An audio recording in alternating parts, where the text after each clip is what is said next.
So this morning I'd like to talk about it's the second installment of our query into the empiricism in ACT, and depending on how fast we go today, we might either cover the critical article or both the critics and the rebuttal's opinion, rather in the rebuttal.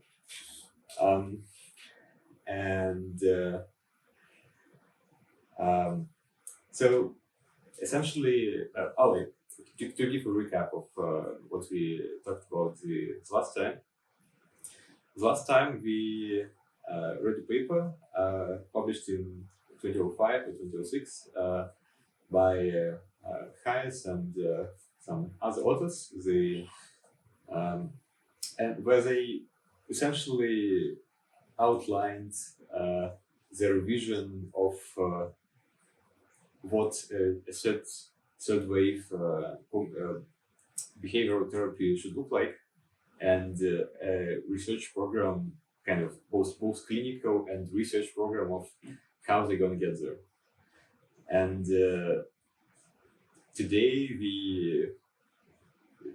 we're essentially like 20 years have passed, and we're at the stage where we can evaluate what happened, and there are at least and there was a recent issue of a journal on behavioral therapy, which was a special issue about what's going on with ACT, and these two papers, this one and the next one, are from there directly. That's the paper which opens this issue, and the other paper closes the issue. And I think what this first paper argues is that essentially they say, folks, you're doing bad science. And the next paper says kind of, please don't bully. But that's like my reading. Let's get to primary source now.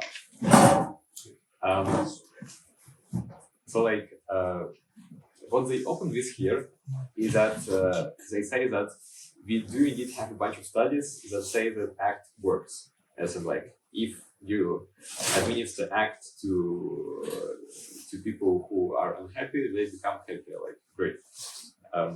The problem is that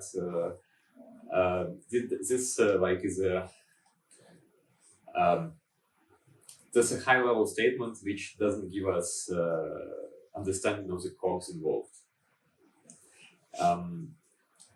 and they stress that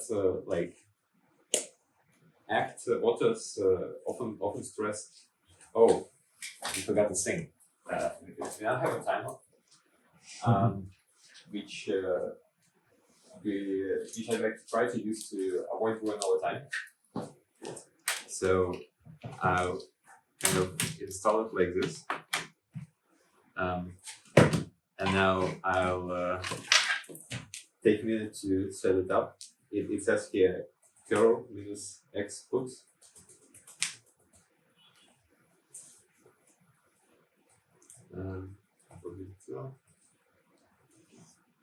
It's now 12:15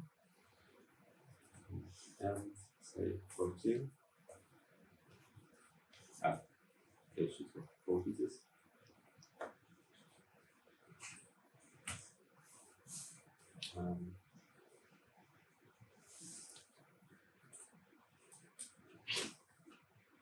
Wow. Oh, nice. Yeah, so huge thanks to the Hackspace sponsor this. Yeah, okay. So Now, how are you going to look at the timer? well, We will say, no problem. Yeah. Okay. Yeah, so I was saying that we have evidence that ACT works. I don't think it's okay. It's jittering on the video. I think they're, Okay, I'll do it like this what the for now. frequencies, Yeah. are out of sync and All right. it doesn't look good. Yeah, it actually jitters to my eye as well. A little. Yeah, the improvements to the next version, I think. Next version, 60 hertz. Great. And basically, we spent the rest of the article going through this 20 years worth of ACT research and exploring how it seems to confirm some claims and saying that maybe it doesn't. But yeah. Yeah, clarifying question. Yeah, okay, I don't exactly remember. Do they say that, okay, it's like clinically confirmed, that it works? Or Yes. do they kind of question whether anything exactly about ACT helps kind of in clinical setting on top of what kind of worked Okay. before even? Yeah. So what they're saying is that like there is a muddy, uncertain thing called ACT, which if you do it, it works. It's kind of the same thing that like if you do education, it works. But it's not clear what. Same as an education, like it's not clear what exactly works. Like, do you need good textbooks? Do you need good teachers? Do you need small classes? Do you maybe just need to love everyone? Like, we have no idea. That's what they say. Okay. Well, I don't remember the paper exactly. I had this vague kind of idea from it that they're not exactly clear if anything X specific works on top of like what worked before, like usual psychotherapy, I know, or what is CBT practices. Yeah, I think we'll get to covering this in more detail as we go through. All right. Thanks. Great. So, like another thing to get us started is like a brief reminder what the subject area is about. So we had second wave of behavioral therapy. That was CBT, and CBT was on direct. Was about direct change. So like we have some thoughts or thought patterns we don't like. Like the example we came up with the previous time was like a pervasive thought that one is worthless, and CBT is about kind of direct engagement with that thought. Like you might ask, why I am worthless, or you might say, no, you are not worthless. That's the kind of interventions that CBT is about. It's about direct change. While ACT is kind of more of a meta level thing. It's about acknowledging negative stuff and redirecting and kind of learning skills to cope with it. So like not get rid of the bad stuff, but rather learn to live with it, because life is different and like it doesn't make sense to always try to stay on the good side. So yeah, it's something that's like those therapy model based on the self-reflection. So, and I don't know exactly, because I'm new to this topic, that maybe you even don't need a lot of help from the specialist if you could have some guidance via books or whatever. Guidance. Yes, speaking of guidance from books, there's actually a bunch of results that like self-help books are efficient, as in at least in some contexts they work about as well as in-person therapy. Well, I strongly suspect it heavily depends on the person, on their problems.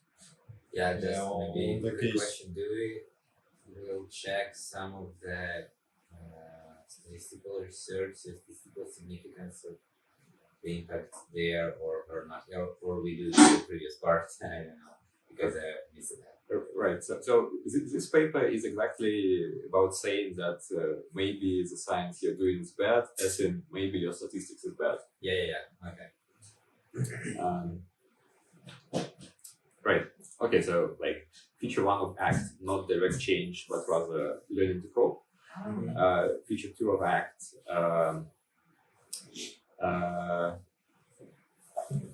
Try to act on your values, as in find what you care about and like do that.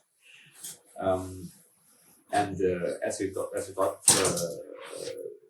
like another thing we noticed last time was that values in ACT are quite nebulous. So like values are not goals. They are not like I want to be a senior manager in 2 years. They are more like I am a kind person. And so like the basic premise is that if we do stuff we care about, the technical term here is engage in value consistent behavior, then we reduce psychological suffering. It's like another concept. There's going to be a bunch of keywords in the talk today because it's like a paper by the experts in the field, for the experts in the field. I'm trying to go through all of them, and VCB is our second acronym after ACT. Our next acronym is PBT, and process-based therapy. yes, but like I don't know if I try to read this definition here. Contextually specific use of evidence-based processes linked to evidence-based procedures to help solve the problems and promote the prosperity of people. Then, like, I feel like there is no information here, like at all. So Okay, well, at least I had some, how to say, assumptions. Yeah, what they really mean. It sounds like the general definition of CBT. yeah, it sounds like a definition of Pretty yeah, much, nice guys. pretty much anything, yeah. But to me, it looks like they divide this stuff into two things, kind of processes and what these procedures or something. Well, Okay. I guess one thing is what you actually do, like exercises or whatever therapeutic these interventions, like exactly like imagining stuff or doing some exercises, breathing or something. That's one side that you do that activates some cognitive process that again kind of affects your brain, your psyche, and how to say affects the change, the kind of desired change for the better in your head. So, and they want both things to be evidence-based in the, and I think that they mean evidence-based kind of experiment-based. So I'm thinking of this in a little different way. So like because evidence-based therapy is EBT and not PBT, right? But this also mentions as an evidence-based.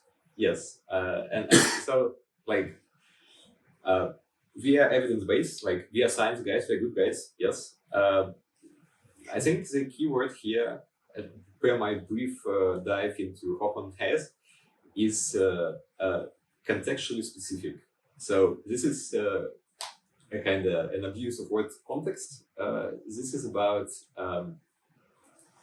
stuff not being there not being definitionally globally right stuff, as in like classic CBT, or like like in general psychopathology field is like depression bad, neuro differences bad, like. And what this argues is that we want to be contextually specific, as in we want to cater to to individuals' well-being as defined by their needs. So this implies that typical therapy only handles typical people, which are not neurodivergent. Well, like they say that some forms of therapy are like have norms about what's good, what's not, and like we are not doing that here. As in, we want to, what we want to do is we want to elicit from the patient their values and get them to be good at acting on their values, and we try not to impose our values now. Okay, so and this is process-based therapy for whatever reasons.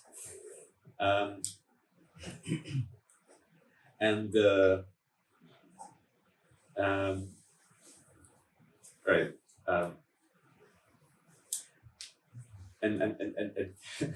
So like here we go through another level of definitions. That's another paragraph, and then we actually do get started on some like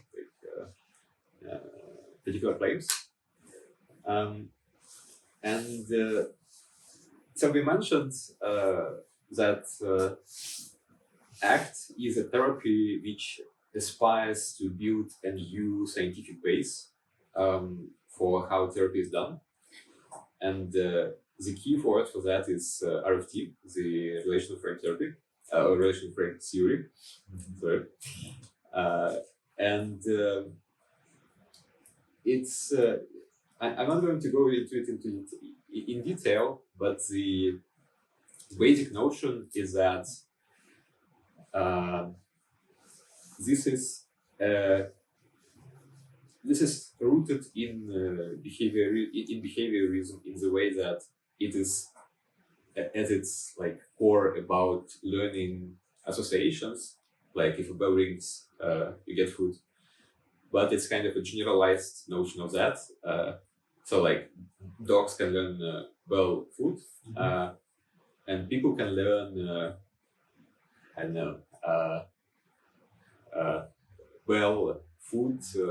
Food shit, I don't know. As in, like, one generalization is that we can apply modus ponens, rather. Yeah, but as in, we can go from A and B and C to A to C. And the second notion is that people can do this kind of associative learning across a bunch of domains, like time, location, social status, causality, big, like just a very large number of groups we can reason in, and they call this frames. So like temporal frame or social status frame or antagonistic frame. Okay. And there's a reference which is supposed to discuss in detail. I didn't read. And like what they say here is that these were co-developed by much the same authors, ACT and RFT. And ACT is often implicitly thought of as something which is rooted in RFT, or like heavily implied to be rooted in RFT. And we'll talk about grounding that into empirics.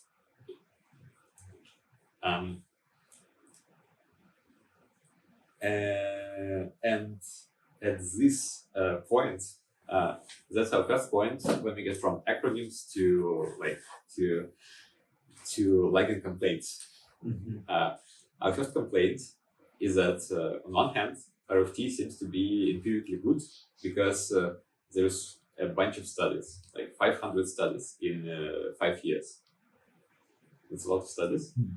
On the other hand, if you take a look, then half of the studies are what they call conceptual analysis, which is like a keyword for we thought about stuff and we imagine things.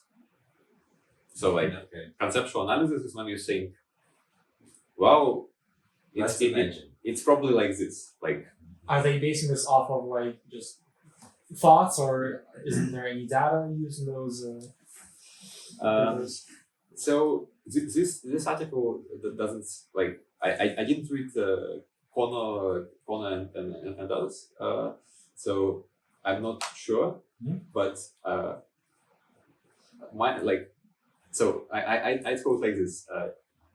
Theory is probably just like something entirely disconnected, and conceptual analysis is when you are kind of like, I think this kind of looks like something on this chart.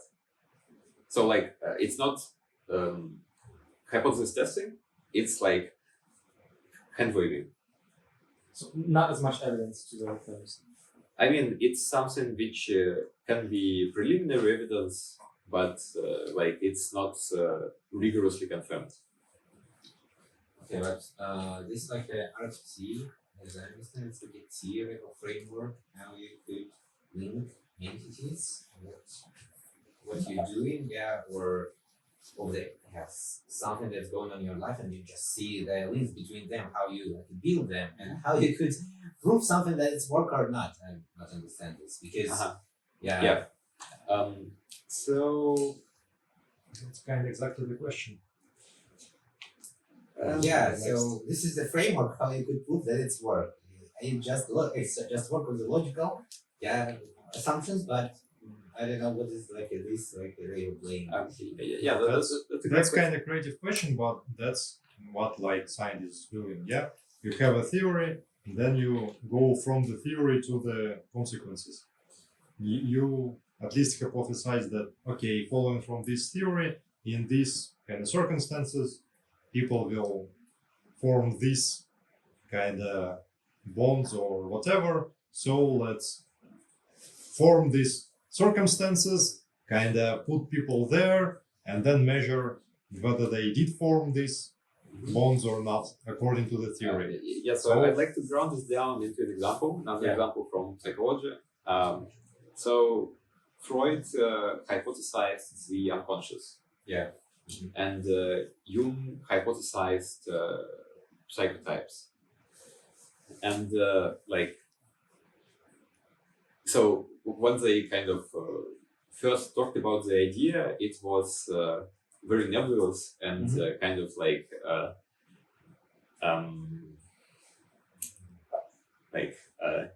you have some deeper thoughts. Speaking of unconscious, you have some deeper thoughts and processes going on in your head, which you can't access directly, logically, consciously, and which sometimes manifest into bursts of like emotion or something, or like in dreams.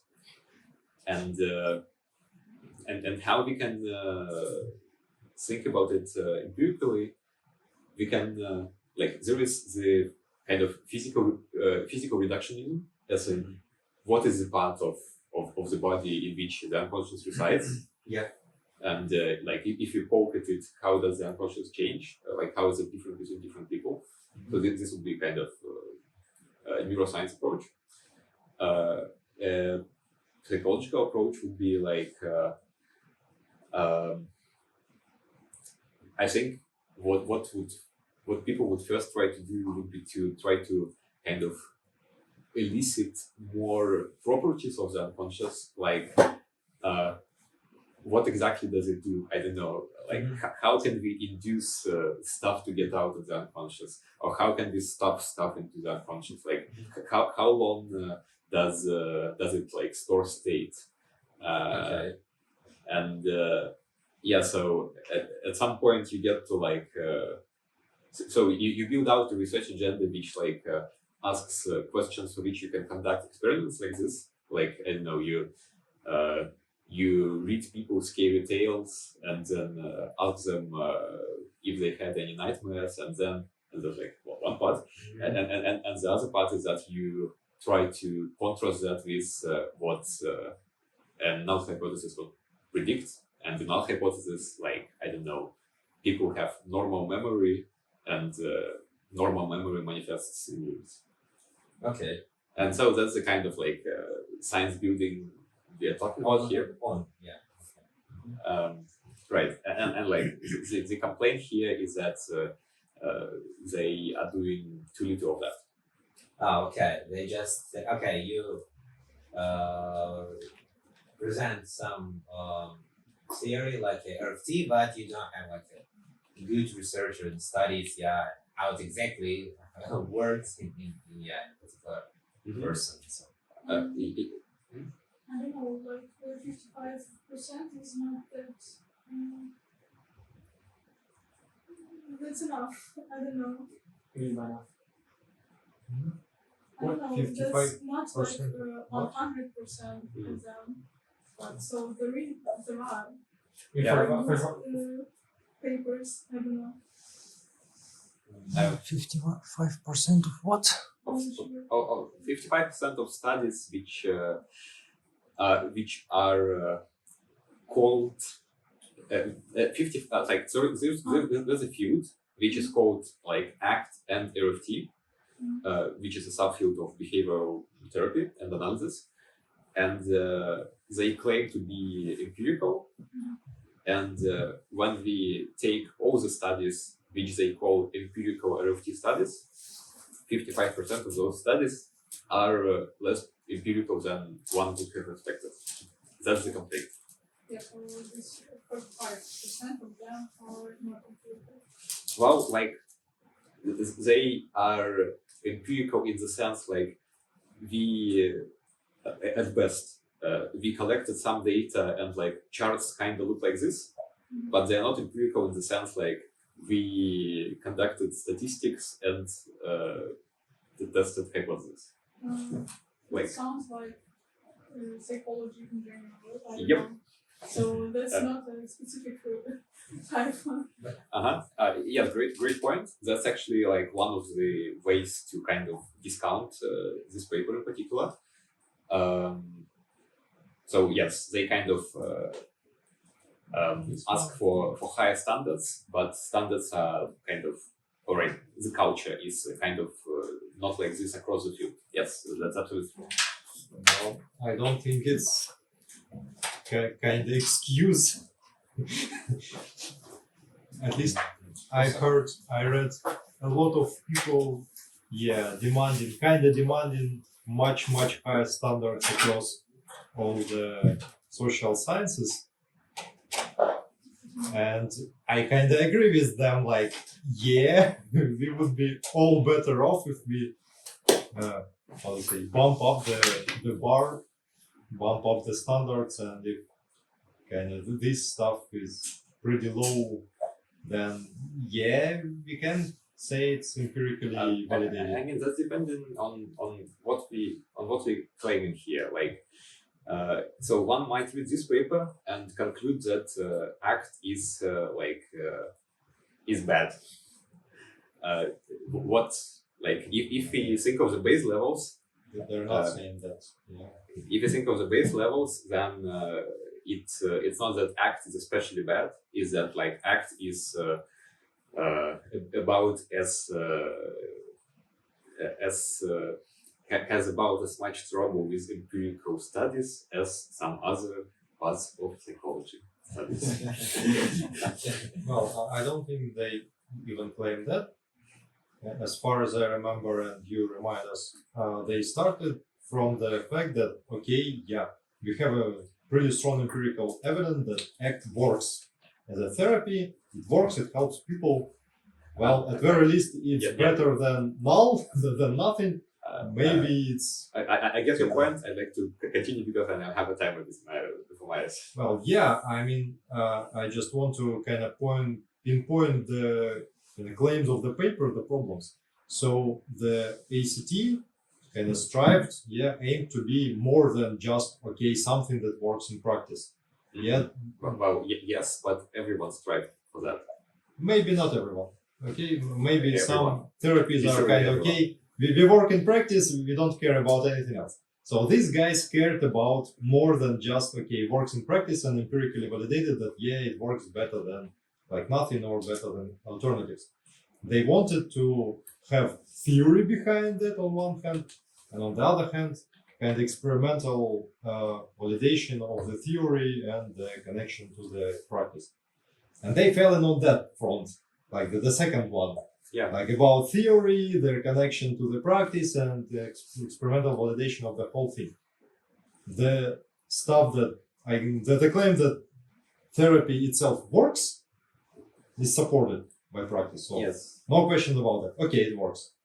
Yes. The question is why it works, and like, okay, you have very big support for why it works. Yes, but also like there are many therapies which work, and it is explicitly acts like main selling point that it has a theoretical and empirical grounding. Yep. And the author says that it doesn't. Yeah, right. So Again, my second point is that, okay, if you claim that you have this theory that have blah blah blah, you have to have higher standards, right. empirical standards and methodological standards than the rest. If you want to stand out, like, why you complain about? If you strive for the best, okay, like bump up your So I standards. think it kind of answers why they want higher numbers, because ACT authors kind of set the high standards for themselves. Right. So continuing the claims, we have like another thing which happens as per Connor and everyone.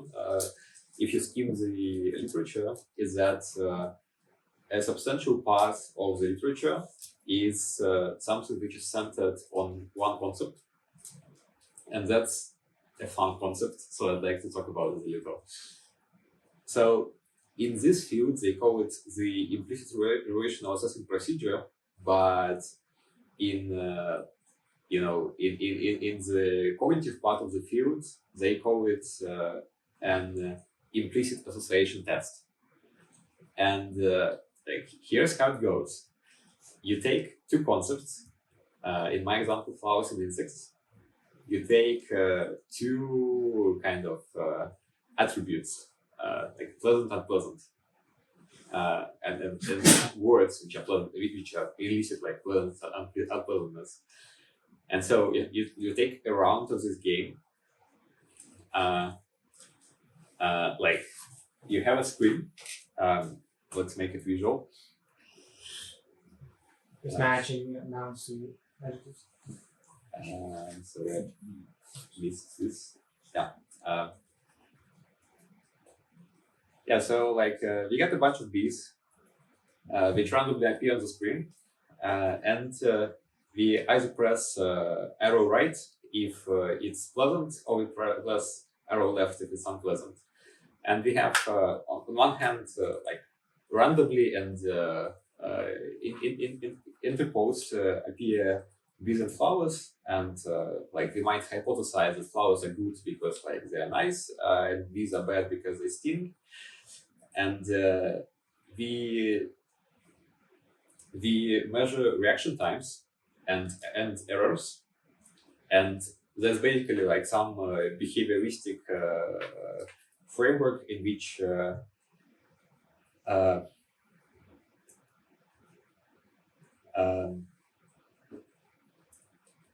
oh yeah, I think the important part here is that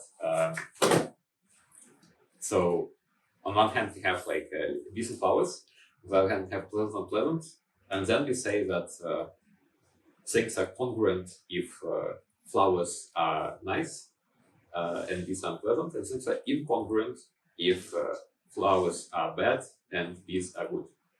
Okay. Yeah, you describe the error. Yeah, what is the error? What is like the positive one? It's yes, this could be an error if you are classifying like some of the appears in the press. And just one way to conduct the test. Yeah. Another way to conduct the test is to show like both the words and the picture at once. Mhm. and ask like correct and correct. Okay, yeah.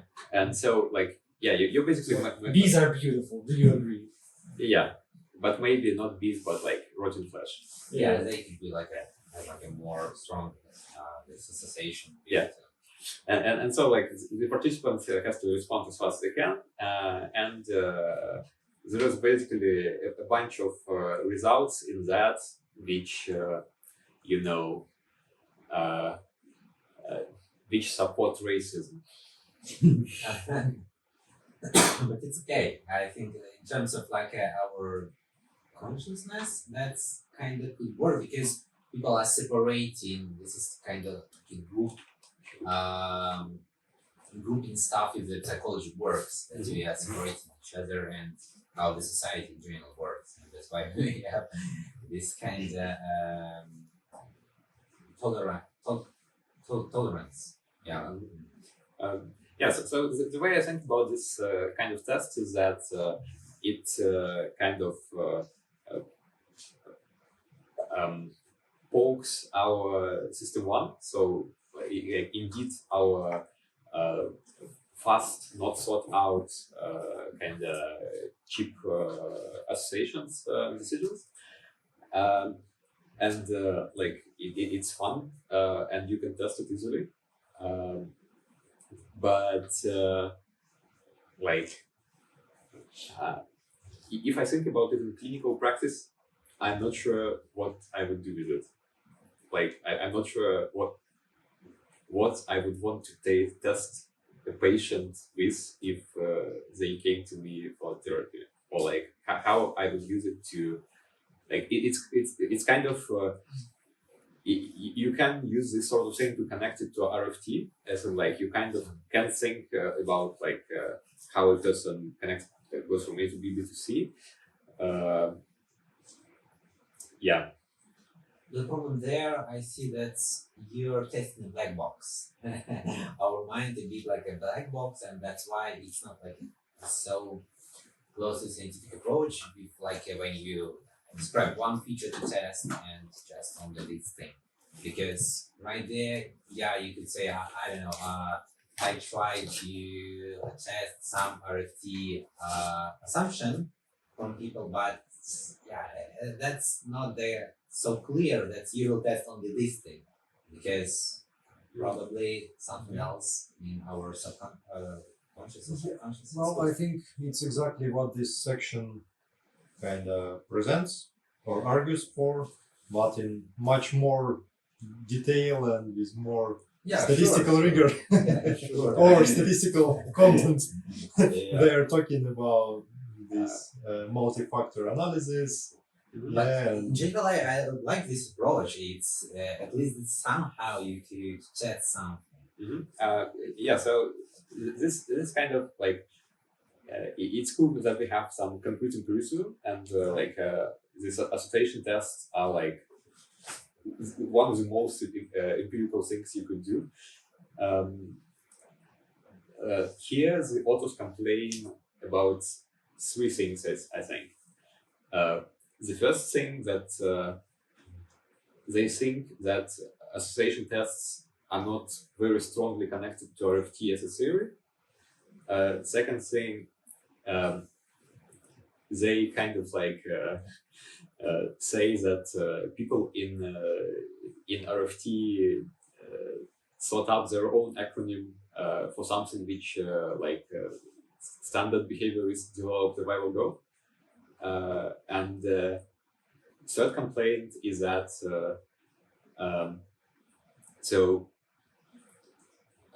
association tests might be nice tests for RFT, but some people in RFT want the theory and the clinical practice of psychology to be more connected than they are now, even to the point of eliminating kind of words clinicians invented in therapy and only using these theoretical words, which behaviorists invented.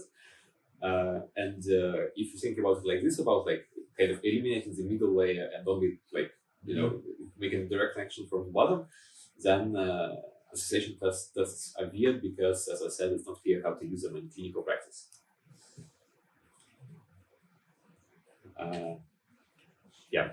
Well, I remember that they complained that the tests, this association test that researcher really did in the with the aim to kind of elicit or validate these RFT concepts, could very well be explained by By Other standard behavioral stuff, yeah. mainly just negative emotions. Uh-huh. So that's again they frame it in particular as a problem of this the statistical inference not Not sure. Yeah. factor analysis. Okay. Yeah, as a factor analysis problem. So they don't clearly kind of map on these factors, RFT factors. Yeah, and- but that's a bit getting ahead of ourselves. It's Right. it's some next section. Right. Right. So now we get to like the meat and bones of scientific discourse of claiming that your your counterparty has less than 10 participants per study. So like the first time I was reading this paper, I was like, oh my, those guys have less than 10 participants per study. Their studies must really be shit. But the second time around, after reading the rebuttal, so like the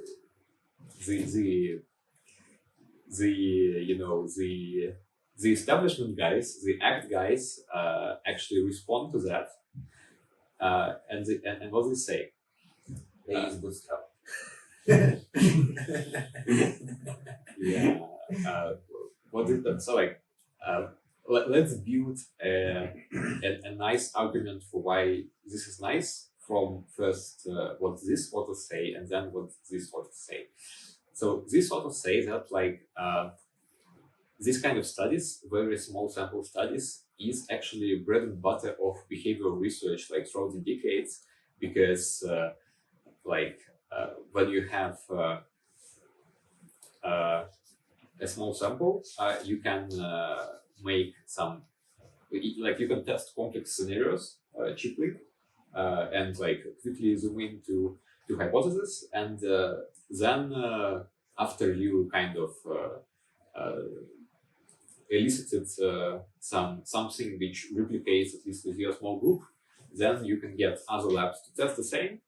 And it's going to be cheap still because small sample sizes, and like this is actually how empirical psychology works, they say.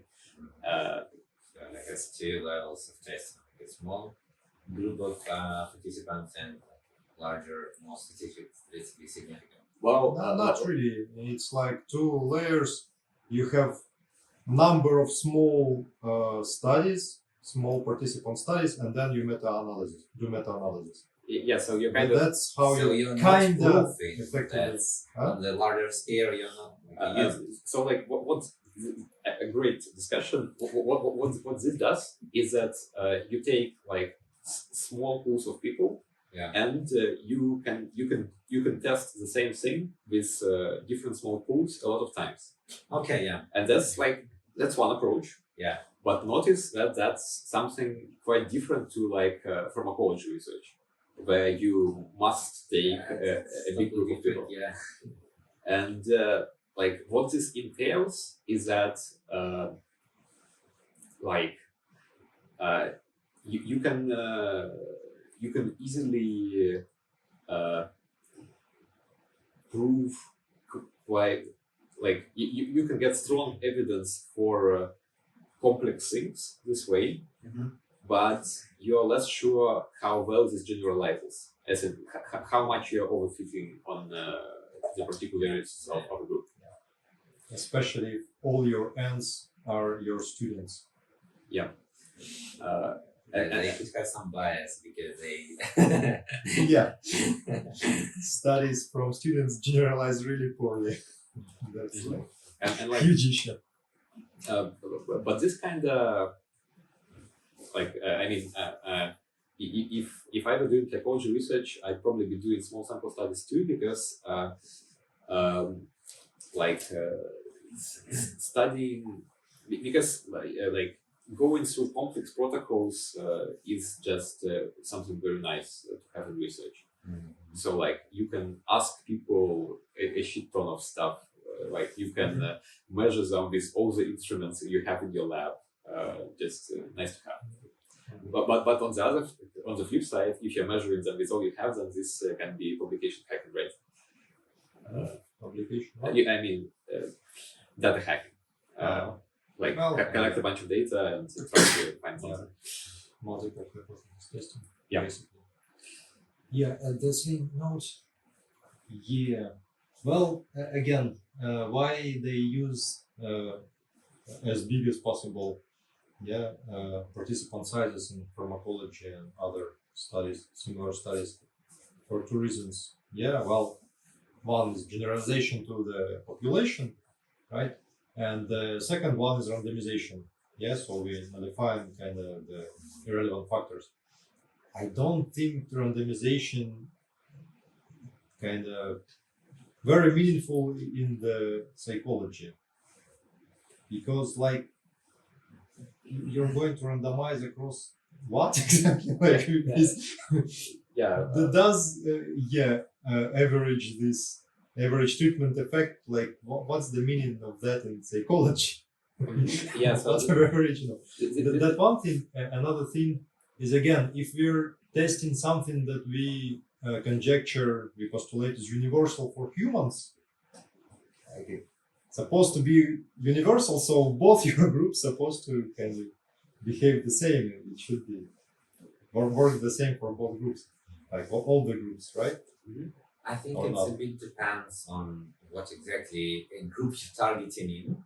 Yeah, for example, imagine you want to have a therapy that generally works for Americans.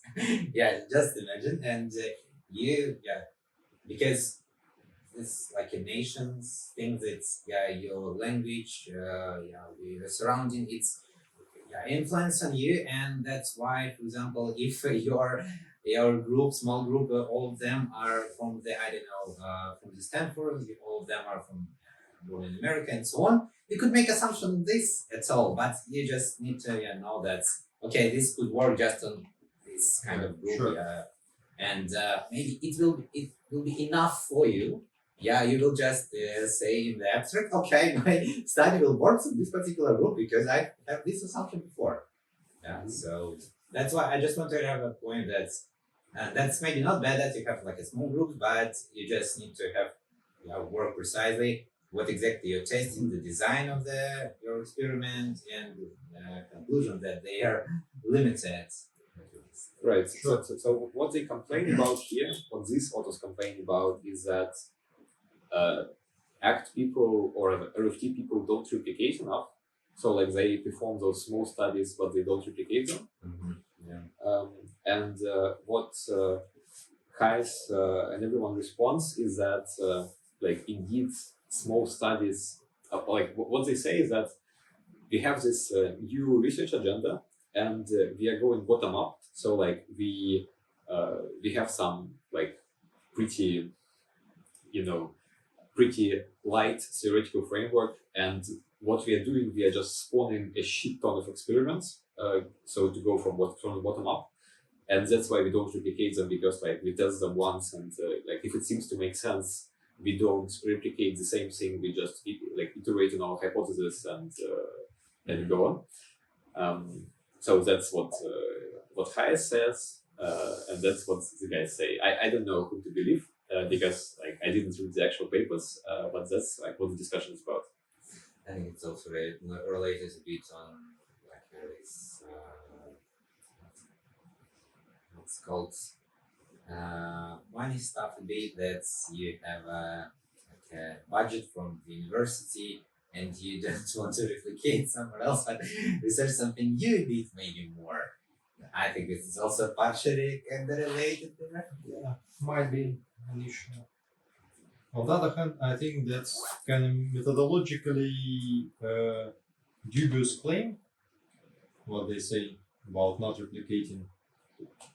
because at the very least, because you can have errors both ways. Mhm.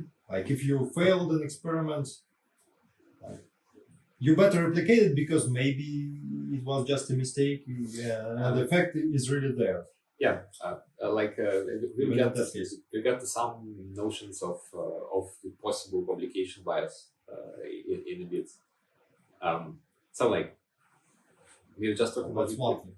I mean, even without publication bias, when we publish only kind of successful Yeah. stuff, if we did unsuccessful experiment, it doesn't prove there is no effect, right? It might be Yeah, just I an error. think there's a kind of bias.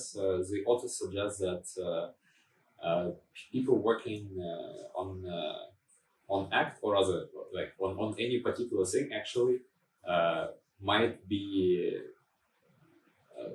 like have confirmation bias as in like you formulate some hypothesis and you really want it to be true, right? Usually, yeah. Right, and so like the next rigor issue the authors bring up is that in those small studies they often don't publish statistical like measures, and I think that's not explicitly claimed, but I think that's about this thinking that like I have a hypothesis, I'm kind of testing it by looking at those 10 people in my lab, and like I don't need those statistical measures. As in, like I am iterating quickly and pragmatically, and I don't need rigor. I think that's how the practitioners say. And maybe this can be even strengthened into something like a charitable reading here is that we are at a very early stage where we are just throwing stuff at the wall and seeing what sticks. And rigor has to come later when we actually like have stuff, have hypotheses on which we want to spend a bunch of money to test them. Okay, but yeah, you said that we have almost like 20 years of experiment. When that will come? Exactly my thoughts at this moment. I understand that in the field of psychology, psychiatry, yeah, it's a bit other. I don't know, time frames and I don't know, machine learning and so on. But 20 years, it's a bit more than enough. Well, yeah. All right. So, and I was just talking about this kind of internal bias researchers might have, which is kind of, according to these authors, compounded in this case because the research community is kind of interbred, as in like, so there are researchers which kind of publish papers on RFT, so like theoretical researchers. There are book publishers which publish like clinical books for practitioners, for therapists in the field, and there are also like I forget the name, but basically kind of like ACT Institute, which conducts workshops for a bunch of cash for therapists. And like these are all pretty much the same people, and so they like on one hand they might have monetary bias, so like they might just want to stay employed. That's one thing, but the other thing that there are psychological statistical results that if that was hypothesis testing in CBT. So like if we have a particular idea of treatment and I am a researcher conducting the test, if I think the treatment works, then I'll get results which show it works, which if I don't, I'll get results which don't. And like a pretty strong correlation that's like higher than 0.3, I think. Yeah.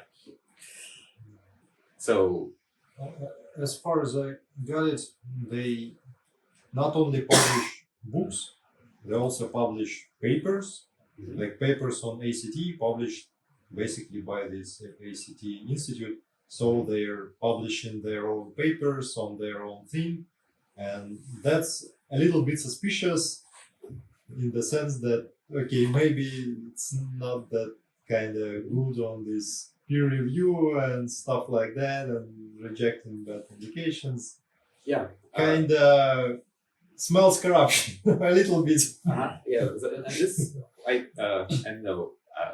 I feel like I'm trying my best to present both sides here, and Sure. so this sounds like a good business, right? And a good business is actually a good thing in a sense. Like there are some scientific fields which didn't manage to build a good business, and so the field stagnates as a whole. And these folks, like, they might be a little corrupt, but on the whole, they are doing something. They are doing something scientifical-ish, and at some point, like, with input from critics like this, they may well converge to truth and to better impact on the world than people who started out with very complicated statistics and never got that grant because they missed the deadline because they were too busy doing statistics. Okay, yeah, this is kind of compromise. A bit sounds like a compromise. Well, I'm not saying they're corrupt or they're bad. I'm just kind of saying that, again, that's suspicious from these high scientific standards. I mean, even technically or theoretically, independent journals or something are kind of very questionable in this regard, in regard of peer reviewing, doing kind of the peer review the way it's supposed to work, publishing criticism and everything. So they're usually hugely biased, at least, or especially in the social sciences. And when the publishing house is run by the guys that kind of doing this stuff and making money of this, that's even more suspicious. Yeah, So this is how like science works nowadays, because they think about money, they think about like keeping their jobs. So this is how science works nowadays. And who says it's good thing? And now we start discussion on capitalism. Yeah. just my sense. that's I think we should just avoid this like conversation. I want to make some small point here. That's interesting when the papers will become the advertising material in general, because They kind of have, like, it's so where this is like a border between real paper and more scientific material, then and this is open question there, and it's good. I think that's good if some of them are really more scientific and some of them they will be more showing some more practical stuff. But in the end, the question is if an act is really helping people, or it's like just a placebo issue there. This is, I think, the main question in the end.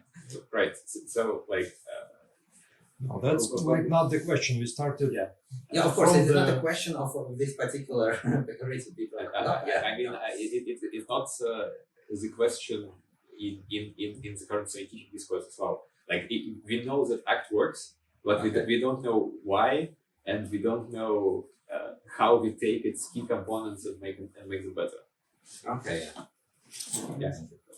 Yeah, as I understand, like FT is a theory and ACT is a framework that provides like some instruments like for therapists to understand what happiness is and how to measure it, to understand if it helps, this instrument helps or not. No? Not exactly. Yeah, I didn't define ACT here. Sorry about that. So, like, ACT is psychotherapy, which is to say that ACT suggests particular mechanisms of change which are acceptance, viewing oneself like considering that you view the world through a particular lens which is not fixed for forever.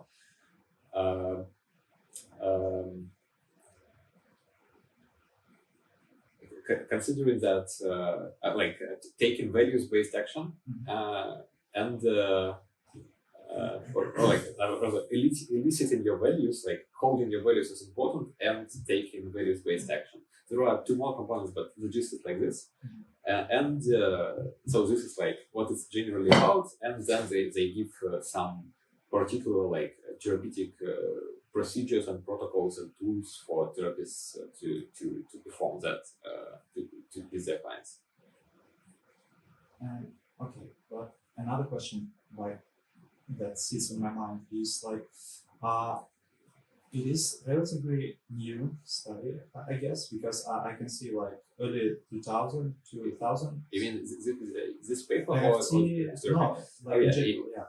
So I think it I'm was kind of introduced like like disappointed 2001. because I did expect like to see like more sophisticated, more established like theories. The question is, why did you choose like this theory exactly? Like Right. So I like there is particular background in the recording of the previous session. But to give like a short answer to that, so there's a bunch of schools of therapy now, right?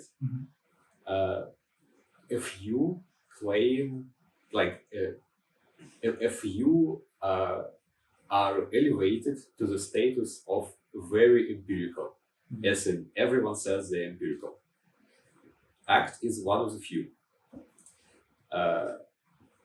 So this is one reason for choosing ACT, because it's one of the few therapies which are claimed to be very empirical. The second reason is that so the one thing which to my mind is more empirical than ACT is CBT, or even like like previous waves of behavioral therapy, and which did have more time to like build up their sophistication. But the thing with them is that, to my understanding, their theoretical grounding kind of stagnates. As in, there are three waves of behavioral therapy out there. The first wave is essentially operant conditioning, so like Pavlov's sort of stuff, and like there's just that's not the forefront of behavioral science right now. So this is like basically done, and like they have very good experiments, like the sort of association tests. So like very empirical, like very good statistics, nothing to argue about, but very limited insight into like what happens in the psyche. Then there is CBT, which is cognitive behavioral therapy, second wave of behavioral therapy. Like it seems that its theoretical basis kind of stagnates because, well, basically for reasons. And ACT is something which proposes like a new whole agenda for how to do psychology in the 21st century, kind of. And so I find this interesting to talk about, because it kind of looking at how they talk about it and how people respond to them, looking at those discussions in the psychology community is kind of illuminating into what's going on in there, because they are really talking about their future. Also, I'd like to add, for the context, unintended, or for perspective, consider the fact that actually psychology and psychotherapy as we know them started with Freud. It started just 150 years ago, basically. It's very modern, very new science. So that there is no like huge basis, and yeah, we still don't have any kind of encompassing satisfactory theory how the brain works, how the psyche works. Well, brain too. It's pretty sketchy.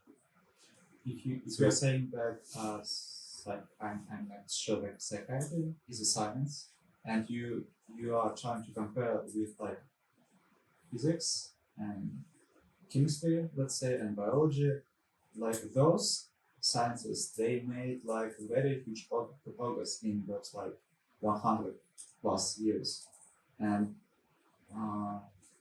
as I understand, like psychiatry is like stagnating right now, and they're trying to figure out like new ways to like to provide like something in like this. Not the same thing. modern- Psychiatry is not the same as psychotherapy and psychology. So there are very profound differences between the fields. Second, again, physics kind of made these strides on top of like 400 years at least, or 200 years before that, development. I mean, psychology kind of bases a lot on philosophy, we could say. Well, yeah, I think let's not to go too deep into this part of the discussion. But So again, there are stages of development of any science. So we have pre-scientific stage, then some early stage, then blah blah blah. I think the key point is that the brain is the most complex part of the body, and it's very hard to explore it. to understand Yeah, how it that's works. one part of the problem. Huge problem in itself. And we started kind of exploring it just recently, really recently. And we didn't have, maybe we still don't have really good instruments for that yet. Mhm. So what can you ask from this science? like it's hard, and we started recently, both of it. Yeah, it's unfair to compare to physics and chemistry, biology even, for huge host of reasons. It's not on the same level yet. It will be in like another 100 years maybe. Maybe. All right. So let's continue with the paper. And we're just talking about statistical rigor and how much folks replicate their small scale studies, and how they might be influenced by bias. And like one thing I couldn't help but notice when I was reading the paper myself was that the authors, both this and the other guys, are kind of toxic. As a, while we would not for a moment suggest that you are corrupt, and while we have a great degree of respect for the small PV size of studies you conduct, let's build a great science, guys. Great. Well, yeah, maybe that's not even the most toxic stuff I've read. Yeah. So I wasn't impressed by this toxicity. I tried to, but I have you feel the quotes highlighted. Okay, so like there's another yarn here about lack of. So like this paragraph is about studies which connect RFT the theory to clinical practice, as many people in RFT want to do, and they say that many conceptual pieces, no empirical meta-analysis on that, as an effect of specific technique on specific outcome, nothing like that. But they do highlight a particular study, rather a series of studies, which they say has robust design and tests, and doesn't test the claim of this form. So like technique X, outcome Y. And let's walk this through. So we have this paper by Sierra, and we want to test effectiveness of therapeutic metaphors for pain tolerance. And like here's how it goes. We have a task. The task is to put your hand into cold water and like let it stay there. And we measure the time you can withstand the cold water. This is called the cold press task. And what we want to do, we want to do some psychological voodoo to make people more resistant to the cold.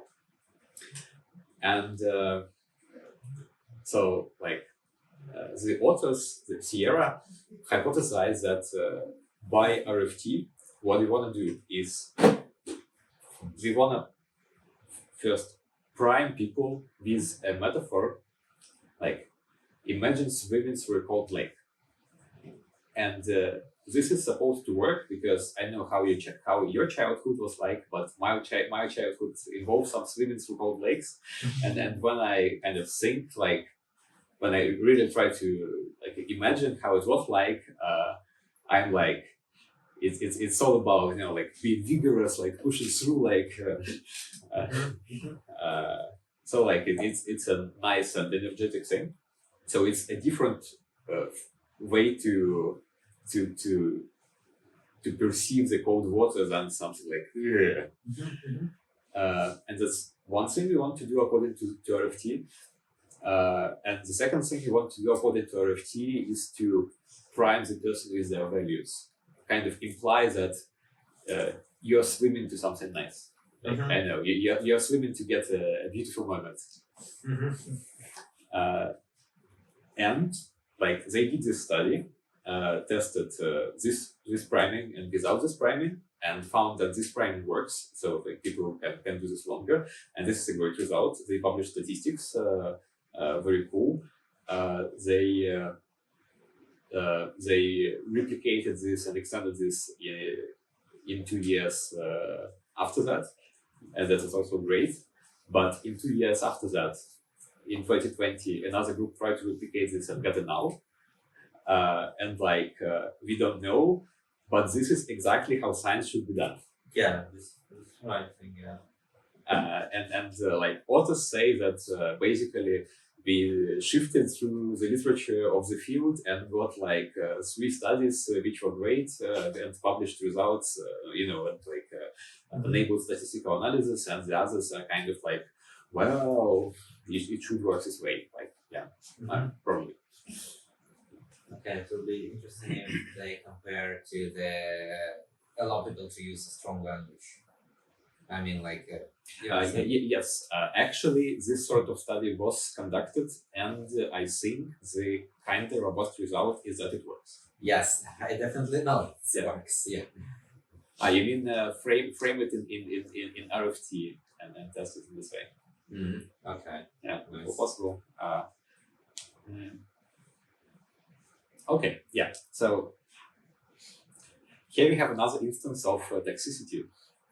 It's clear that ACT researchers and practitioners often promulgate the idea that the empirical robustness of RFT is a unique selling point of ACT. And they're like, oh no, you say you have a bunch of studies, but actually those are bad studies. And they also refer to, like, we see the surname of Hayes many times in this paper, and that's because Hayes is one of like lead authors of the theory. He like leads the institute. He's a big person in the field, and these authors quote him saying kind of like there is a lot of papers, and talking. Leafing through each other is too much time, so maybe let's not do that and just like there is a bunch of papers, and I lived through a few papers by Hayes, and it seems like indeed he does this all the time. And the authors say that maybe this is like a socially bad thing when a central author in the field is kind of like, yeah, studies, they are because it's like law was We have a established. bunch. Yeah. You want studies? Yeah, we have a bunch. Right. And like so like a kind of another weird-ish thing that the authors highlight is that so ACT is widely applied in clinical practice, and it can kind of it can kind of by virtue of this wide application get a vibe of being FDA approved, like rigorously tested, because everything in medicine is supposed to be rigorously tested and like approved by smart people in white coats.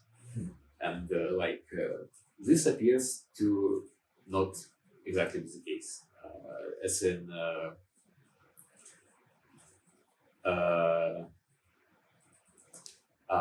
I think what they're saying here is that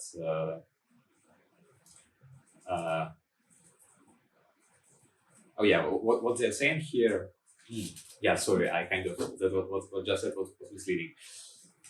So they're saying that ACT works and is FDA approved, as like is in the medical establishment, and that ACT works. We have empirical studies about. Like this is beyond reasonable doubt at this point. And what the ACT people do, they kind of sneak in RFT with ACT, which is not empirically supported. So that's the problem here. What we were just talking about was some issues with RFT, and at this stage we progress to some issues with ACT, or rather measuring ACT. And to talk about that, I'd like to define ACT in more detail. I kind of gestured at that a little while ago, but let's go over it in more detail.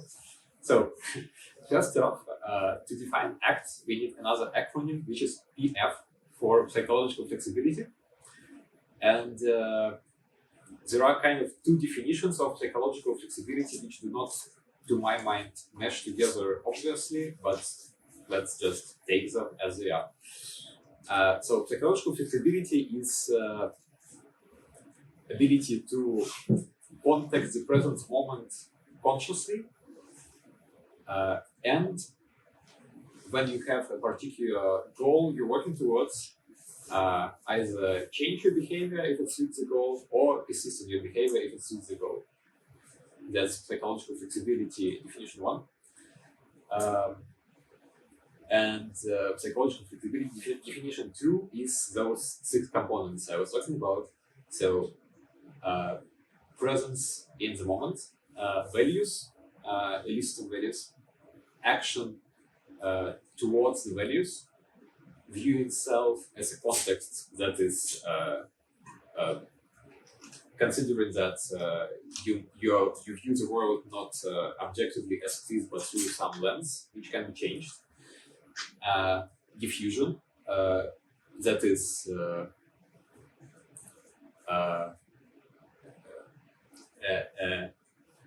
a way to not get entangled in current thought patterns or emotional kind of patterns, but rather like from observing from some neutral point, and acceptance, which is kind of related. So like they decompose psychological flexibility into those 6 factors. And the thing is, when you decompose something into factors in psychology, it makes it a psychometric claim. As in, like, if you have factors, then you can measure them, right? If you recall our discussion about MBTI and Ocean, this is like the same sort of thing. So like if you come up with some factors like open-mindedness or extroversion, then you have to be able to measure them. Um, and here's another kind of toxic thing they say, or they go like,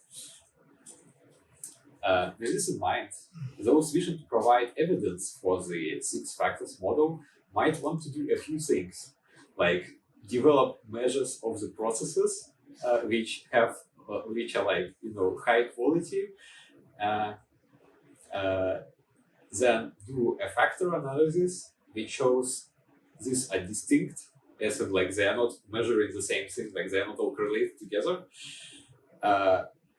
And then build the structural equation model to find that not only are they distinct, but they actually load onto this one factor, which is psychological flexibility.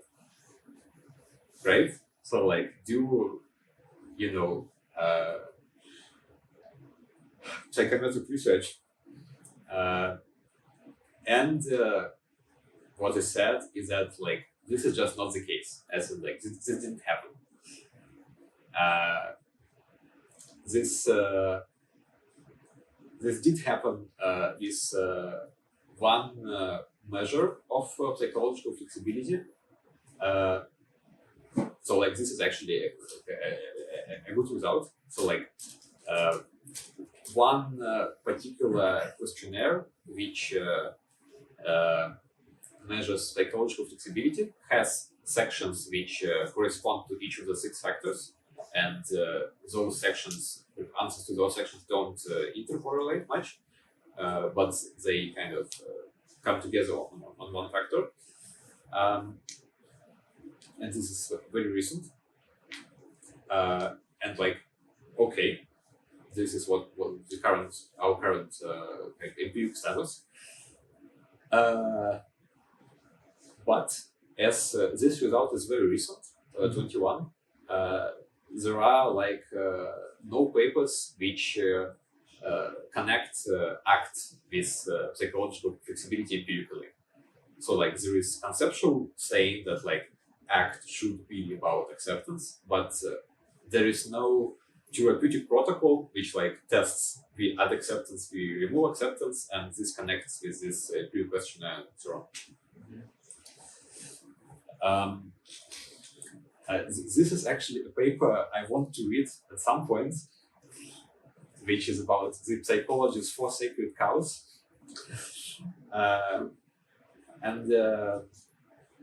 Like, this is basically a psychology in joke. I'll explain it now. Like the practical thing to note in this section, which is again toxic, 6,500 wrong conclusions, question mark. Right, so as we know, psychological research relies on questionnaires because it's hard to measure things like with probes. And most research on the concept of psychological flexibility was based on a particular questionnaire called the Acceptance and Action Questionnaire, also widely used in clinical practice. And to give you more of an intuition what it is about, I'd like to give a few examples of what items it might include. So it can be, so you have like a bunch of statements and you rate how true they are of you, and it's like, I'm afraid of my feelings, or I'm afraid of my thoughts, I worry about not being able to control my worries and feelings, because of thought patterns, emotions cause problems in my life. So it's on one hand you can think about it as something about emotional regulation, and then it would be like a classical cognitive view, but here we frame it as something about accepting your feelings and thought patterns. So like how calm and how alright you are with them, how okay you are with them. Like, are you okay with your thoughts, or are you afraid of your thoughts? And here, so like this whole section here is about psychometry. As in like, are we measuring what we think we are measuring? And the problem is that there is like a bunch of studies which suggest that the acceptance and action questionnaire is just measuring how negative emotions a person has. Yeah, so essentially, this is trait negative emotion. This says like how often the person experiences negative emotions literally, or some parts of so like negative emotion is a psychometric concept which is validated, and it has some sub factors which are like statistically robust, and one sub factor is avoidance. So like when you avoid some behavior, and some is distress when you feel bad, and like a bunch of studies suggest that the AAQ correlates with either like the big trait of negative emotion or those sub traits, which is a bad place to be for the AAQ. And another thing is that so like we already talked about how in this field there's kind of like a vibe of being quite empirical and agile, like quite first order pragmatic, experimental, and agile. And like, you know, I have my group, I want to iterate with it. And practitioners use a bunch of variants of the AAQ. So like just, you know, cutting some questions out because you don't like them, or adding some in because you like them. And those are, of course, not validated. This, like, hard to say if it's a good or a bad thing, but for the field, as the progress in the field, but it's bad for high scientific standards.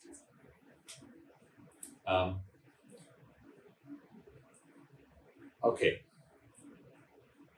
So yeah, and here we get to this 6,500 papers number, and like a substantial part of the papers in the field uses this instrument, and maybe this instrument doesn't do what they thought it does, so maybe it doesn't measure psychological flexibility, which we posit as a new concept. Maybe it measures something else, and like, what does this mean about those 6,000 papers?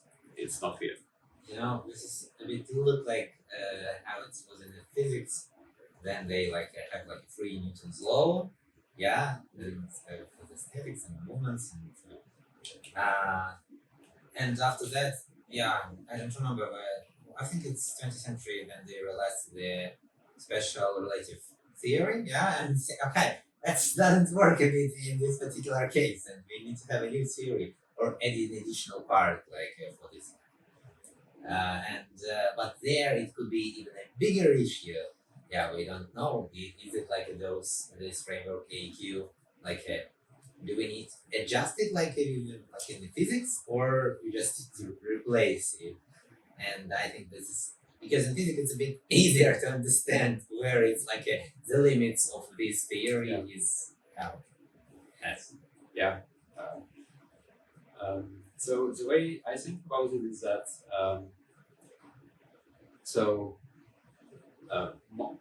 my personal understanding as an outsider to the field is that like it is a pretty robust claim that AAQ probably doesn't measure some like distinct concept, and so what we should do to progress is we should reevaluate those prior studies. Like 6,000 studies is a lot of studies, and there is like some signal in them which you want to extract.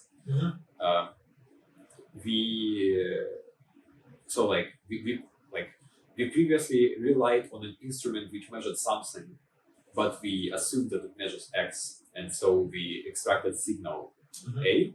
and now we know that it measures Y, and so we can extract signal B. So we can kind of reuse those papers, but We don't have tooling for this. Like, you have a 6,000 papers. How you like extract some? You need to have a meta-analysis, and this is like a huge amount of work. actually. well, I guess a nice case study for a LLM-based startup. Yeah, I think about it, but I don't know that's if they actually.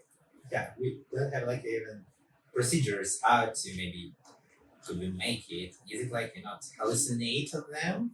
Yeah, Yeah. and so on. Right. And like the ending remarks in this section are essentially that so like there are some alternate measures also very recent, so year 2021, which seem to be better statistically founded than the AAQ, which is from 2000.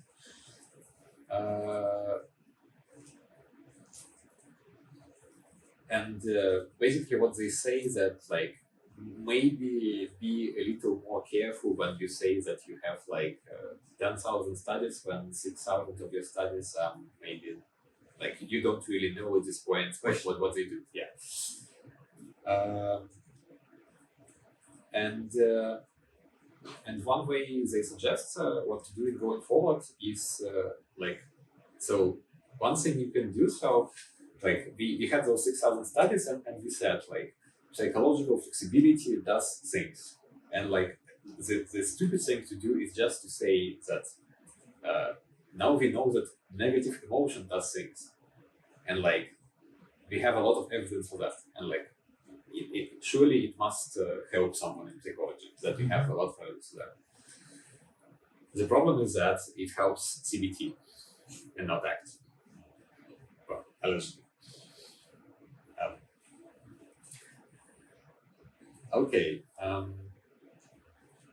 This like a bunch of psychometry in this section, which I think maybe isn't very useful for us today. This is basically saying that there are some new things which measure flexibility and they show some promise but have some issues, but research happens, life is good.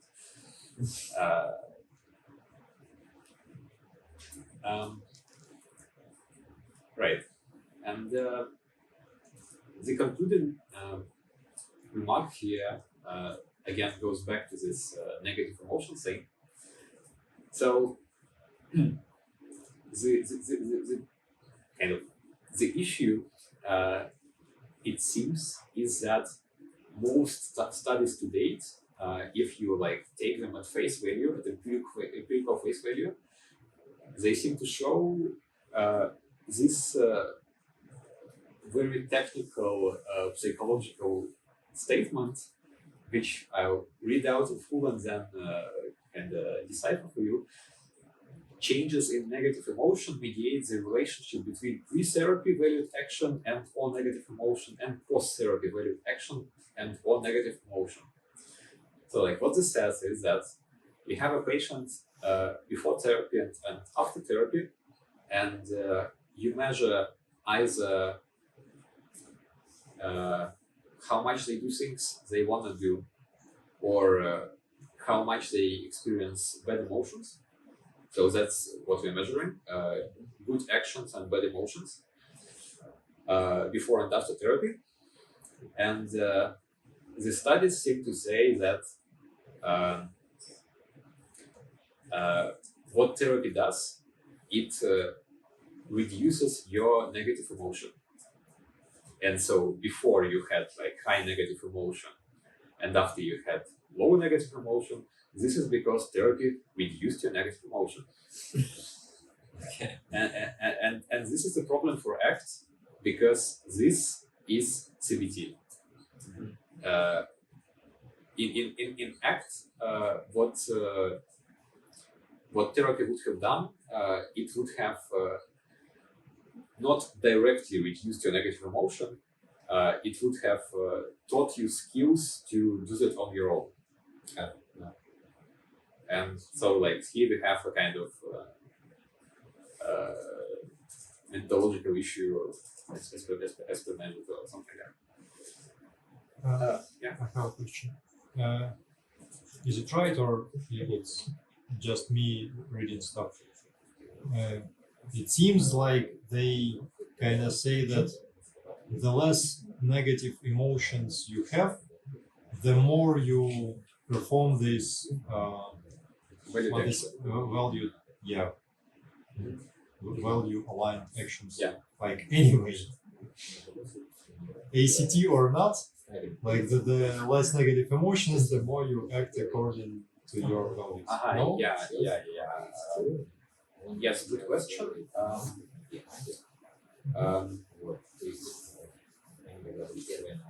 I think this is an like not quite exactly. This is an artifact of study design. So like we have studies which are formulated in the language of ACT, and so what they do, they measure ACT things which are value consistent behavior and psychological flexibility. So they measure these two things. Then we find out that the psychological flexibility is actually negative emotion. And so we have a study which measures value detection and negative emotion. And so we have a large base of studies which say that which we thought worked by flexibility, by action, but actually worked by reduced negative emotion. And like so we get this artifact you talk about value detection happening just because that's what we're measuring. Yeah. Okay.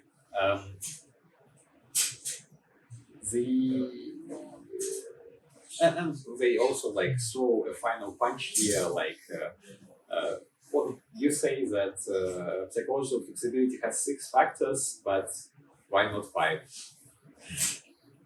Or why not 7? 7 is nicer anyway. Okay. Next section. No value action without value clarity. Yeah. What does this entail? Time. Yeah, I know. I mean, Yeah. Okay. Not good. Yeah. I mean, I just I accepted that we're going to go through this slowly because there is like much meta scientific ground to cover, and just the best I can do is make breaks. Okay. Yeah. Sure. No problem. Great. No value detection without value clarity. What we say here, ACT is predicated on finding your true values and being true to them. The problem is that it's unclear how to find true values, and the literature isn't very helpful. And like one problem we can have with the value-based approach in therapy is that we ask a person like, what are your values? And the person is like, I want to serve my country. Okay. And maybe they are a little bit coerced into saying that. So we don't know what is like a true value. Yeah. And like it's a really murky, like eliciting values is like yet another sub-part of psychology.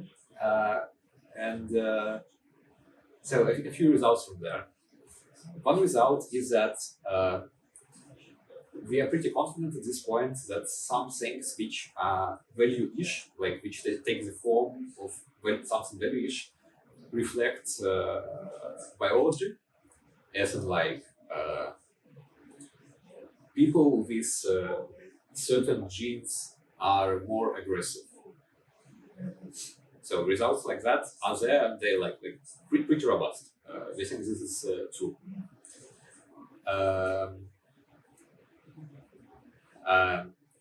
On the flip side, if you take countries which are like which basically have like less social pressure and which have more social pressure. If you have less social pressure, then men and women are more different.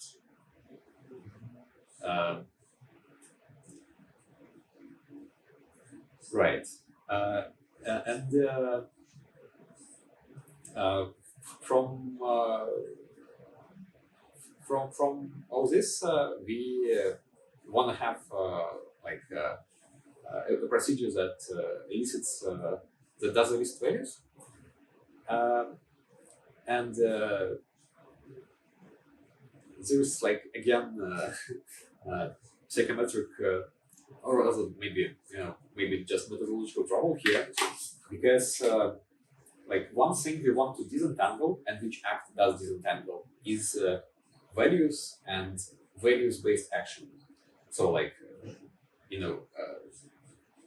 So the PRC framework. Yeah. So Yeah, yes. values, actions. Yes, like one is I'm a kind person, the other is I smile to everyone. And the problem is that the standard instruments used in the field seem to mostly measure actions. So like, Especially in the field of behaviorism. yeah, great pod chat. And like some of them measure actions mostly rather than values. Others just ask the person to they give you some domains like work, home, family, friends, and ask you to rate them, which you care more about. But this doesn't seem to align with the ACT literature, where values are not physical, but are more like bravery or kindness or smartness, like just different types of things.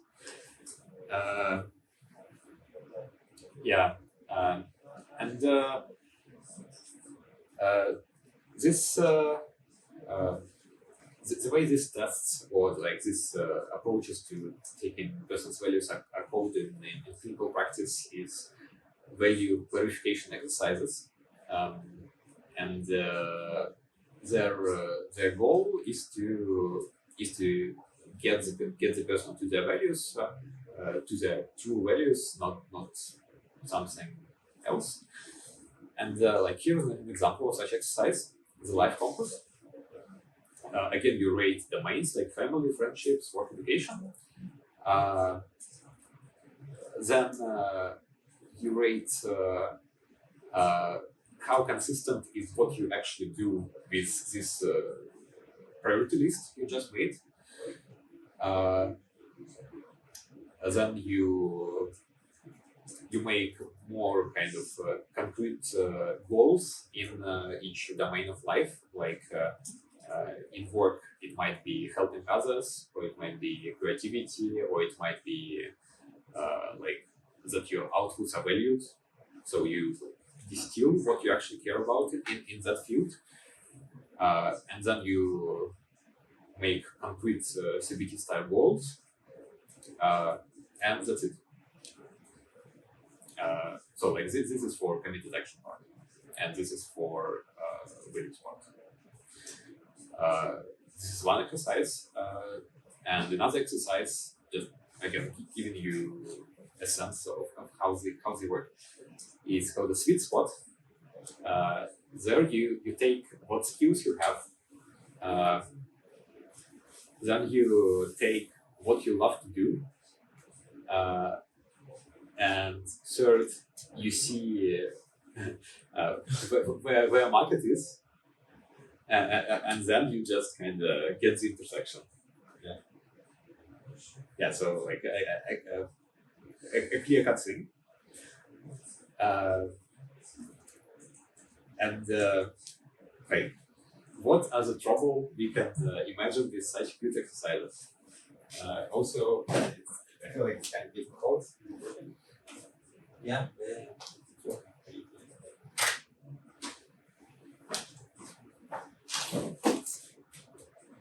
If it doesn't make it too loud. Okay. Yeah. So So there are two or three issues, I think, possible issues here. One issue, this is just quote, every ideal is a criterion for failure. So like if you if you tell a person you have those sacred values, like you are a kind person, I know it, I feel it, and then they have a bad day and they're like just shout at everyone, then they can feel that they are a bad person because they failed according to their sacred values. So one problem. And another problem is like pretty much should be familiar to you by this point. Like effectiveness logic gun tests, like they seem to make sense. Like it seems like you should indeed think about what you love and what pays, and like yes, but no studies about if using them in a psychological protocol is better than not. There are some studies about using something about values in some setting which makes it better, and we discussed one about water in the end. So yes, there is stuff like that, but no stuff about psychological like therapy. Okay. Sorry, yeah, kind of maybe another issue with this. I remember actually good old CBT had something about values too. Yeah. Kind of secret values and what, well, kind of, yeah, considering your behavior and to which values it corresponds or something like that. Yes, indeed. This is just another case of the world being overloaded. So folks in ACT talk about a particular kind of values. They talk about like sacred adverb-like values. They say that like they are the values we consider in our framework, which are like kind person, proud person, brave person. That's what it's at. While in CBT, those values are kind of like, I want to be rewarded for my work, or like I want to care for my kids. So these are more grounded and more about concrete behaviors, while the ACT kind is more kind of fuzzy and sacred. It's like not really clear why it must be the case like that, but like that's what actually says. Kind of everybody have a right to invent their own technology. Can I ask about like AAQ? Yeah. As I understand, is a questionnaire to like that we use that psychologist, like someone else uses to understand like the personality, right? Yeah. But I just try to like find out if it's somehow correlate with an MPI test, because I saw this interview with Lex Friedman and Shannon Carey. Shannon Carey was like, she examined Amber Heard, which was like ex-wife of Johnny Depp, and she saw these two like an MPI questionnaire, like the superior one, like the most sophisticated tool to understand like personality. So yeah, if she's right, like why do we have like AAQ, and why we are using AAQ here? Yeah. Why we are using like more sophisticated tools? Yeah. Great question. So like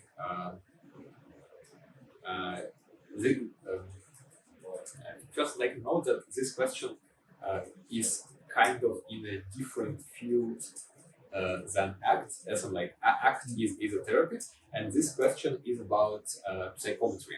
So it's about about numbers we can get about people, right? And ACT uses methods from psychometry to try to validate its empirical correctness.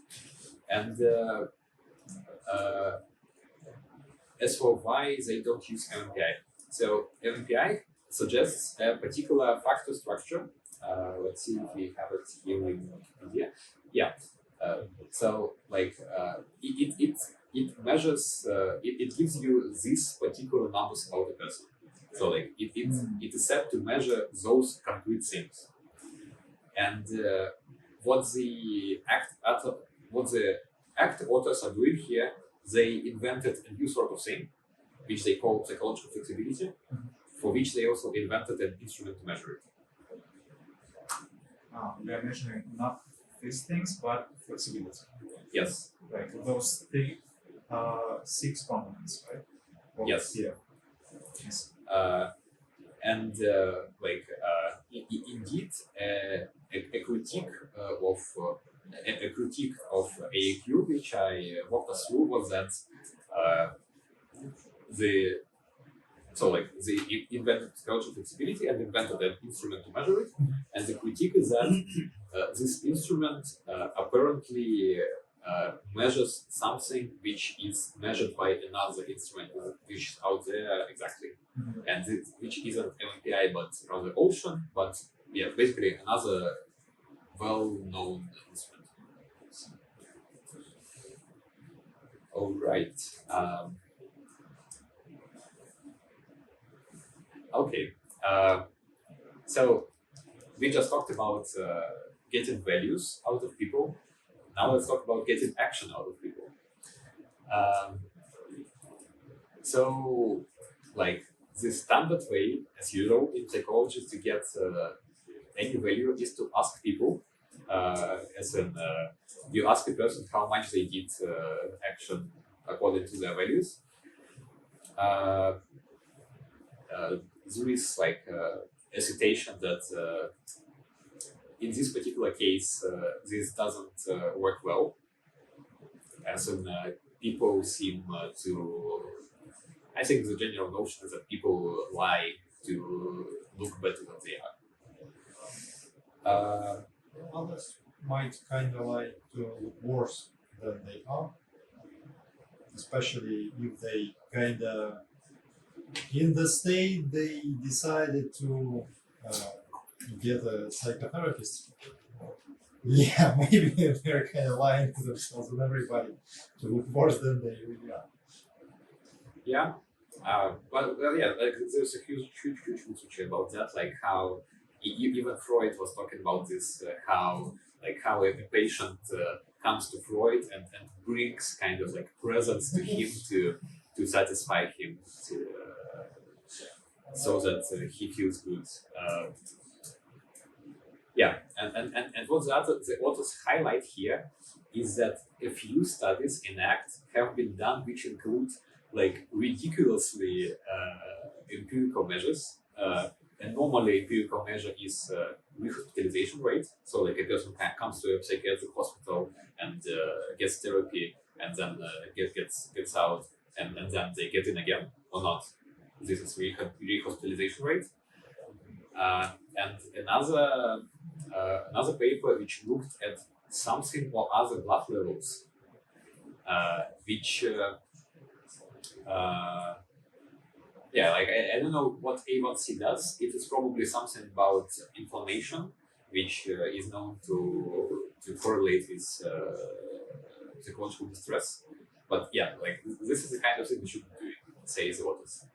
Like less self-reports and more measures like this. So they're taking like blood samples to measure stuff. Yeah. And like this is probably interesting to look at. So I maybe advise if you're curious to just go through this station and look. why that works. I have no idea. Okay.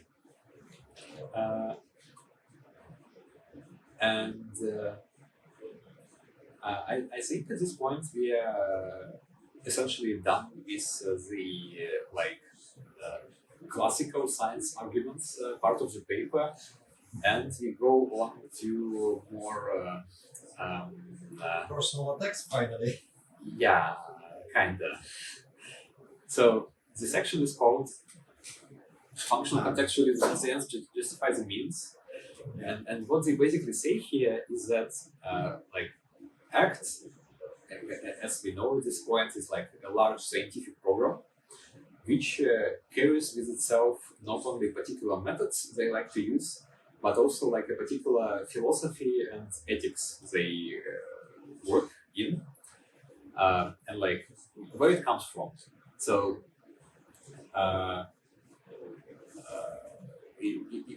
in the philosophy of science, a modernist idea is that there exists a truth and we want to find it, right?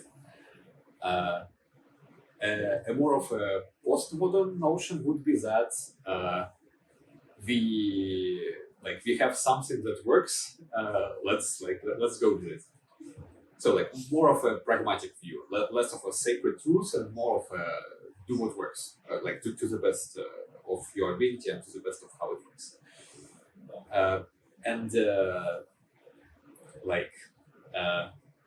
So if we say that CBT, the previous wave, was about having like the some notion of what is right, like what is pathology, what is not, and here we kind of are more contextual to the patient, to the person. We use a similar approach in therapy, ACT comes from a school which kind of implies that therapists can do whatever needs to be done to get their client to be better, to feel better. And the problem, of course, as these authors say, is that whatever needs to be done can lead to some blurry ethical lines. And the way I read this is that they basically imply that a true functionally contextual therapist can basically disregard any norms and practices because that's like the philosophy they signed under when they attended a training by the ACT Institute.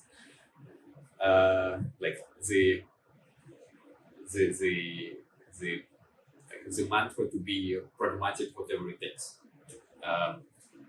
And they say that a true functionally contextualist researcher would do the same. And this is kind of in conflict with traditional scientific conduct because this is very good when you want to build a business, right? Do whatever it takes to be successful. But still, there are like laws and regulations, and you have to abide. So yes, but that's you can do your best to sidestep them. Like evade taxes, optimize your expenses. expensing. Right, and so what they are basically saying in this section that maybe, just maybe, we of course do not mean to kind of demean the field and the researchers in it, but maybe you all are like two-timing sociopathic assholes. The way I read it. Yeah. Actually, I read it a different way. To me, the authors of this paper and this passage point out to the pretty plain observation that from the standpoint of philosophy of morality and whatnot, what is field of philosophy, I forgot the name, but it's pretty developed field in philosophy, very sophisticated, and from that standpoint, this kind of philosophical and moral position is kind of cannot be defended. It's ridiculous. It's so lame. It's funny at best. Yes. So from kind of real philosophical inquiry, well, it cannot stand. They just poke like a little bit. It's again their analysis. So say poking at this position, at this statement or this moral stance is ridiculous by the standards of philosophy. And it can't stand even that. So like I don't know, some amateur philosophy, very kind of naive. So yeah. Oh, I mean, the young philosophers, they are therapists. Yeah. Right. If you're a therapist, don't kind They of don't make attempt up. philosophy. Yeah. So the way it seems to me that this is like another kind of thing which comes from a good place initially, as like it is good to be non-dogmatic and pragmatic, like generally, and in therapy especially. Like I think what this was reacting towards at some point was that CBT protocols used to be very rigid. So like you have to follow a very like concrete. So like what you first do in like standard CBT, in old CBT, is a patient comes in, you are like, okay, I have 5 diagnoses to choose from. You're like, fill this questionnaire in, fill this questionnaire in, fill this one in.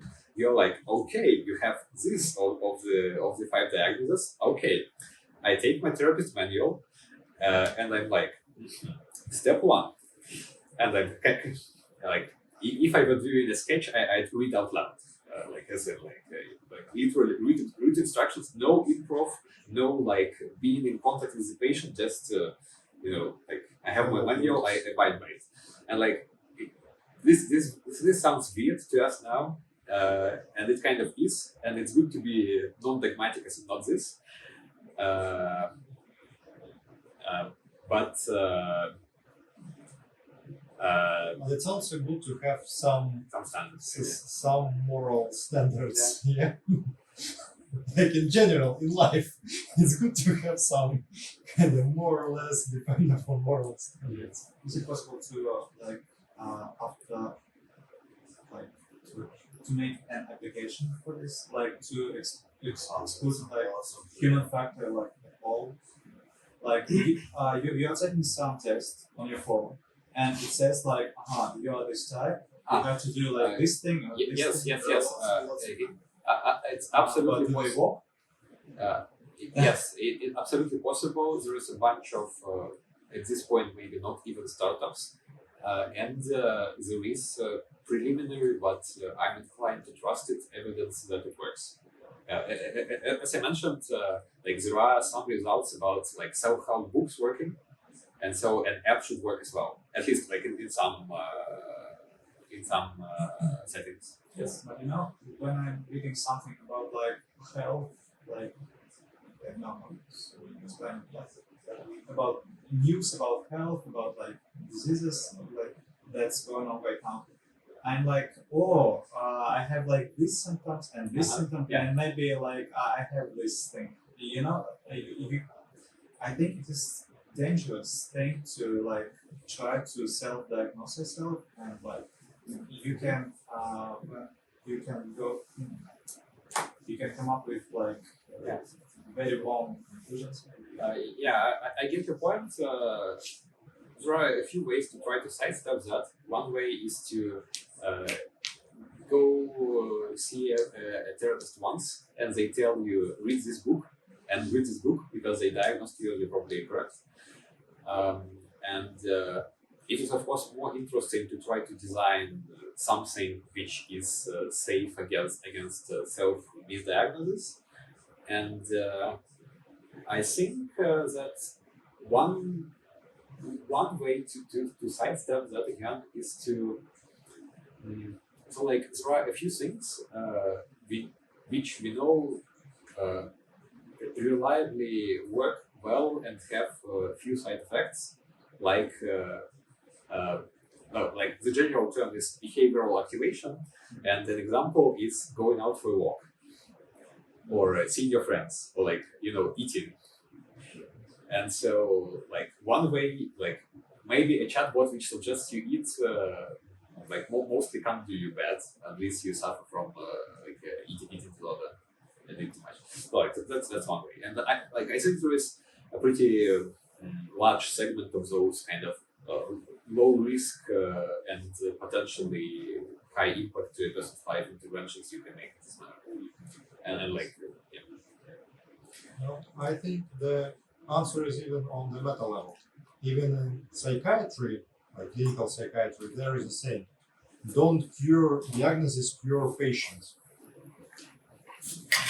Again, kind of diagnosing, self-diagnosing, or whatever, just assigning diagnosis to a person and then just following procedure how to cure this thing is very dogmatic thing, and in that case, in that sense, it's pretty stupid to do. So again, with self-help or psychotherapy, you improve someone's life, whatever the diagnosis, whatever you do. Your aim is to improve their well-being, improve their life.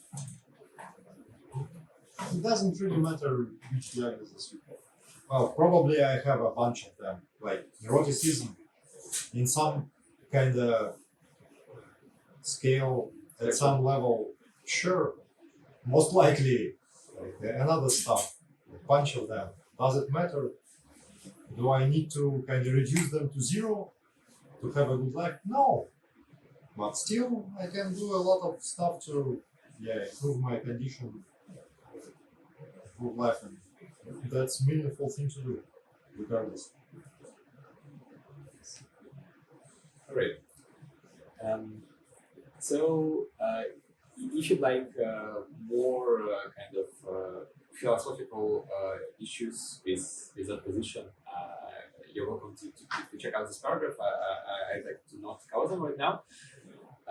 And the AI is actually done with a paper. We had summary and recommendations. And I would really like to only go over them briefly because we had like a lot of discussion about the recommendations. So what they basically suggest is to be cautious about using like theoretical measures, like which are not yet grounded, because they might turn out to be a different thing, as we covered. And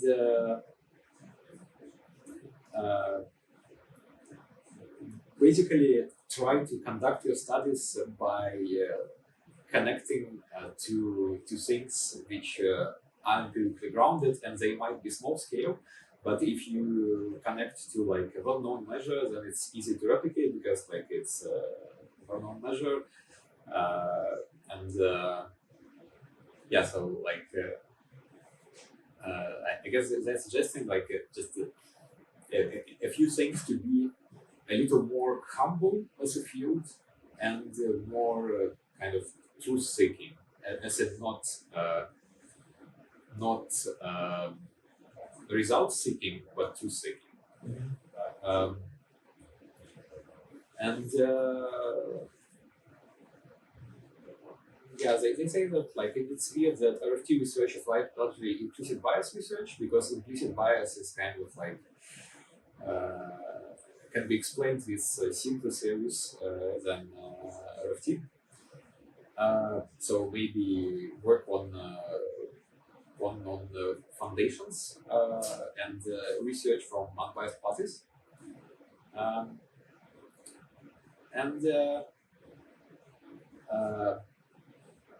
So values are perhaps another like muddled little part of ACT, because like we know that values in some sense are good, but if tying them in this particular way to a therapy process is good isn't quite clear, but probably probably it's good at this point to proceed here undogmatically and like to ask questions more and like impose less. And conceptually, it would be good to work on something which elicits values and not valued action.